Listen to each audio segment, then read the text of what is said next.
Chers frères et sœurs, bonjour. Nous écoutons la catéchèse du pape François à Rome le 5 septembre 2018.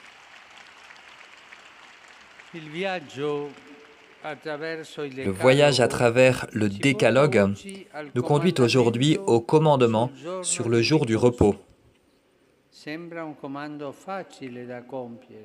Ce commandement paraîtrait simple à accomplir, mais c'est une fausse impression.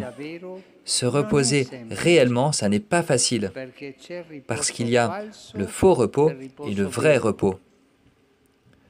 Comment peut-on les distinguer? La société actuelle est assoiffée de divertissement et de vacances. L'industrie de la distraction, écoutez bien, l'industrie de la distraction est florissante et la publicité nous montre un monde idéal, comme un grand parc d'attractions où tous s'amusent. Le concept de vie qui est aujourd'hui dominant n'a pas son centre dans l'activité et l'engagement, mais dans l'évasion. Gagner de l'argent pour se divertir, pour s'évader. Le modèle, c'est une personne qui a du succès et qui peut se permettre beaucoup de divertissement, beaucoup d'espace de plaisir. Mais cette mentalité nous fait glisser vers l'insatisfaction d'une existence anesthésiée par le divertissement, qui n'est pas un vrai repos, mais qui est une aliénation, une fuite de la réalité. L'homme ne s'est jamais autant reposé qu'aujourd'hui, et pourtant, l'homme n'a jamais autant fait l'expérience d'un tel vide comme aujourd'hui. Les possibilités de divertissement, d'évasion sont infinies, les croisières, les voyages, tellement de choses. Et pourtant, tout cela ne donne pas la plénitude du cœur. Au contraire, tout cela ne te fait même pas te reposer. Les paroles du décalogue trouvent le cœur du problème en jetant une lumière différente sur le sens, sur ce qu'est le repos. Le décalogue donne une motivation particulière. Le repos, au nom du Seigneur, a une raison particulière. En 6 jours, le Seigneur a fait le ciel, la terre, la mer et tout ce qu'ils contiennent, mais il s'est reposé le 7e jour. C'est pourquoi le Seigneur a béni le jour du sabbat et l'a sanctifié, au chapitre 20 de l'Exode, versets 10 et 11. Cela renvoie à la fin de la création, au moment où Dieu voit tout ce qu'il a fait, et il voit que cela était beau, bon.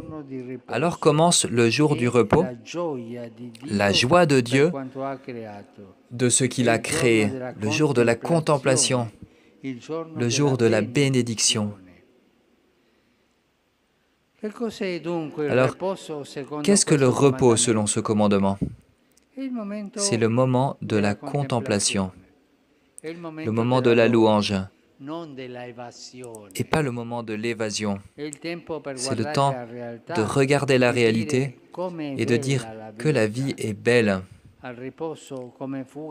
Si au repos, comme fuite de la réalité, le décalogue oppose le repos comme contemplation de la réalité. Et pour nous, le jour du Seigneur, l'Eucharistie, c'est l'action de grâce, le dimanche. C'est le jour où nous disons à Dieu, merci, merci Seigneur. Merci de cette vie, merci de ta miséricorde, de tous tes dons. Le dimanche, ce n'est pas le jour qui efface tous les autres jours, mais au contraire, c'est le jour qui les rappelle, qui les bénit, et c'est le jour où l'on fait la paix avec la vie, le jour où l'on fait la paix avec la vie. Il y a tellement de personnes qui ont beaucoup de possibilités de se divertir, et pourtant qui ne vivent pas en paix avec leur propre vie. Le dimanche est un jour où l'on peut faire la paix avec la vie et dire la vie est précieuse. Elle n'est pas facile, parfois elle est douloureuse, mais elle est précieuse. Être introduit dans le vrai repos, c'est une œuvre de Dieu en nous, mais cela demande de s'éloigner de la malédiction et de sa fascination.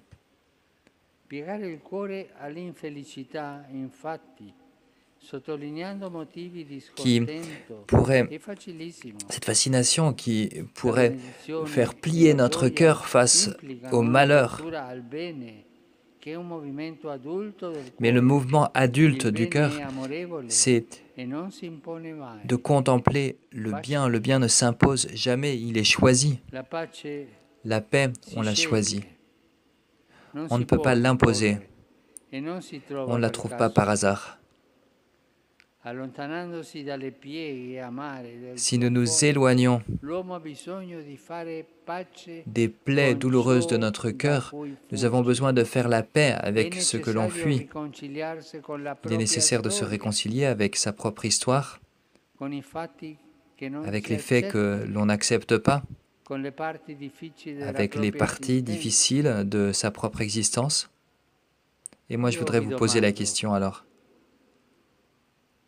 Chacun d'entre vous, est-ce que vous vous êtes réconcilié avec votre propre histoire? C'est une question à laquelle nous pouvons réfléchir. Est-ce que moi, je me suis réconcilié avec ma propre histoire? La vraie paix, en effet, n'est pas de changer sa propre histoire, mais de l'accueillir, de l'estimer, de la valoriser telle qu'elle est, telle qu'elle a été. Et pourtant, si souvent nous avons rencontré des chrétiens malades, mais qui nous ont consolés d'une sérénité, une sérénité qu'on ne peut pas trouver chez les hédonistes, chez les gens chez qui tout va bien.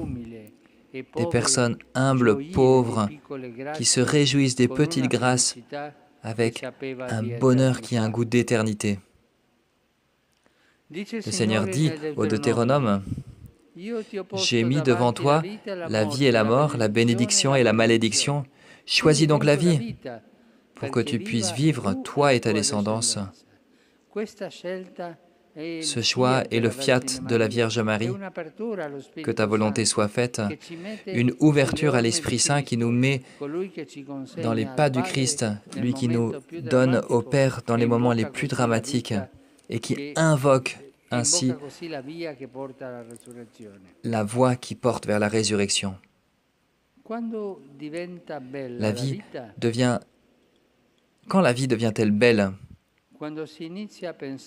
Quand on commence à penser du bien de cette vie, quelle que soit notre histoire.